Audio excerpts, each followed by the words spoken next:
ako ama yuko, kwa maana yeye alikuwa ametoka.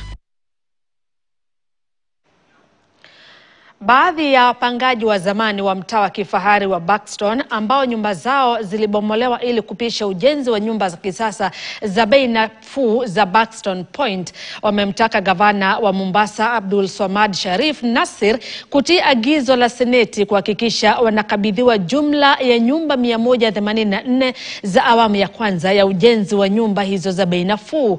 Awamu ya kwanza ya nyumba hizo na ambazo tayari ziliuziwa watu wengine mbali na makubaliano yaliyokuwepo awali kwamba kungelikuwa na mfumo wa ulipaji wa kodi kila mwezi kwa wapangaji wa zamani.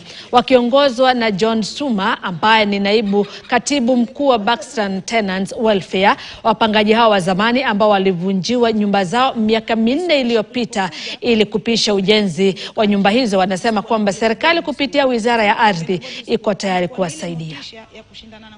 Mbona huyu kwao, huyu ametoka Faza amepata A, kwa nini mimi nimetoka Kiunga nisipate ile A? Sasa yeye pia anakuwa na morali kwa sababu anajua mimi nimetoka mbali. Hii miradi yote ya maji inasaidia sana huku kwetu kwa sababu tuko na uhaba sana wa maji hapa Pathé Island. Wakati wa kiangazi jerrycan moja ya 20 liters inapanda shoot kutoka kwa shilingi 5 mpaka shilingi 100. Kwa hivyo wakazi wa Pathé Island wanapata shida sana wakati wa kiangazi.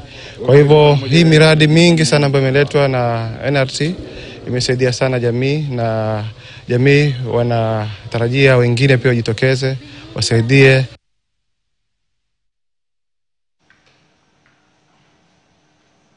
Miradi